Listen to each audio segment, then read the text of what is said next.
संस्कारी हिंदू सास की मुस्लिम बहू। ओम नमो नमो नमो शिवाय। ओम नमो नमो नमो शिवाय।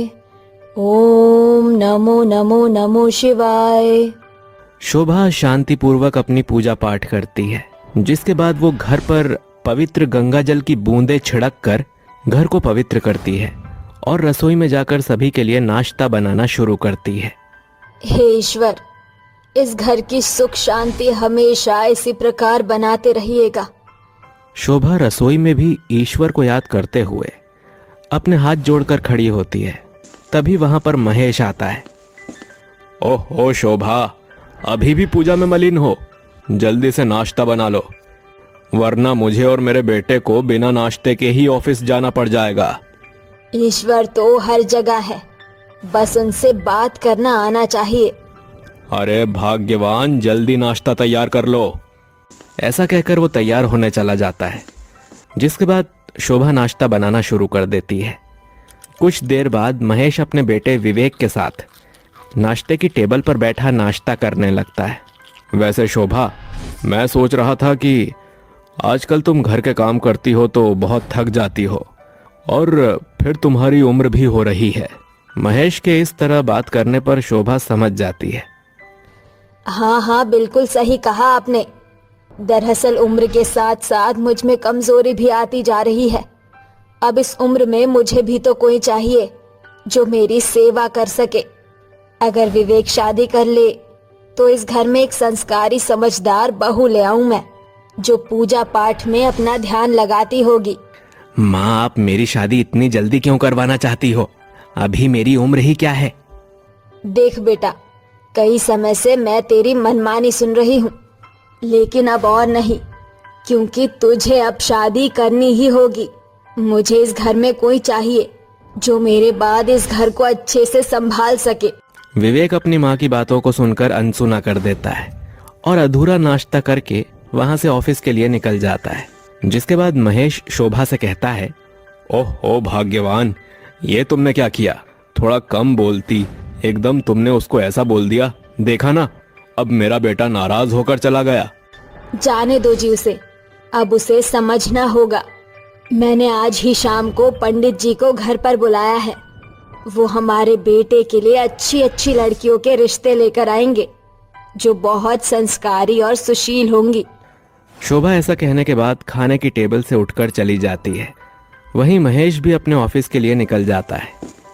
शाम को शोभा पंडित जी के आने के बाद अपने बेटे विवेक के लिए लड़कियां ढूंढ रही होती है। तभी अचानक से कोई डोरबेल बजाता है। अरे वाह, लगता है महेश जी आ गए हैं।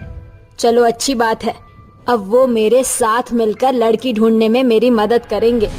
ऐसा सोचने के बाद वो दरवाजा खोलती है, लेकिन दरवाजे पर उसका बेटा विवेक एक बुर्खा पहने लड़की के साथ खड़ा होता है, जिसे देखते ही शोभा उससे कहती है, अरे बेटा, तू इतनी जल्दी आज ऑफिस से आ गया?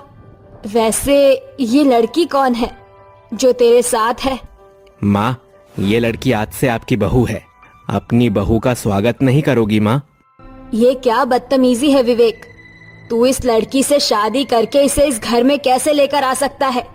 अरे ये एक मुस्लिम जाति की लड़की है। माँ, जुबैदा मुस्लिम जरूर है, लेकिन वो आपकी बहू बनने के बिल्कुल काबिल है। आपको इसके जैसी लड़की चिराग लेकर ढूंढने पर भी कहीं नहीं मिलेगी। नहीं, ऐसा नहीं हो सकता। एक मुस्लिम लड़की हम हिंदुओं के घर की बहू नहीं बन सकती। अभी के अभी इस लड़की को इसके घर पर छोड़कर आ, नहीं तो मुझसे बुरा कोई नहीं होगा। नहीं माँ, ये घर अब जुबैदा का भी है। आप इसे अब इस घर से नहीं निकाल सकती हो। ऐसा कहने के बाद विवेक शोभा के सामने ही जुबैदा का हाथ पकड़ता है और उसे घर के भीतर ले आता है। विवेक बेटा, ये तू क्या कर रहा है? इस लड़की को अभी के अभी यहाँ से लेकर जा। ये मुस्लिम लड़की इस घर में नहीं रह सकती। तभी महेश भी आ जाता है। ये सब क्या चल रहा है? शोभा, तुम विवेक के ऊपर चिल्ला क्यों रही हो? शोभा महेश को सब बताती है। विवेक बेटा, ये तुमने क्या किया? पिताजी, मैं जुबैदा से बहुत प्यार करता हूं, लेकिन अब मैं उसको अपने आप से और दूर नहीं रख सकता था। आज से जुबैदा इस घर की बहू है। मैंने इससे शादी कर ली है। इस घर में या तो ये मुस्लिम लड़की रहेगी या फिर मैं। जहां मेरी पत्नी की कोई इज्जत नहीं, उस घर में मैं भी नहीं रह सकता। चलो जुबैदा, हम इस घर में अब नहीं रहेंगे। अपनी आंखों के सामने अपने बेटे को जाता देख शोभा से बर्दाश्त नहीं होता और वो उसे रोक लेती है। नहीं बेटा, तुझे कहीं भी जाने की कोई जरूरत नहीं है। तू कहीं मत जा, तेरी माँ तेरे बिना जी भी नहीं पाएगी। शोभा ऐसा कहने के बाद अपने कमरे में चली जाती है। वहीं विवेक अपनी पत्नी जुबैदा को अपने कमरे में ले आता है। सुनिए, अम्मी जान बहुत नाराज है। एक बार आप उनके पास जाइए और उनसे बात कीजिए। जुबैदा की बात मानकर विवेक अपनी माँ के कमरे में जाता है और कुछ देर उनसे बात करता है, जिसके चलते शोभा नॉर्मल हो जाती है।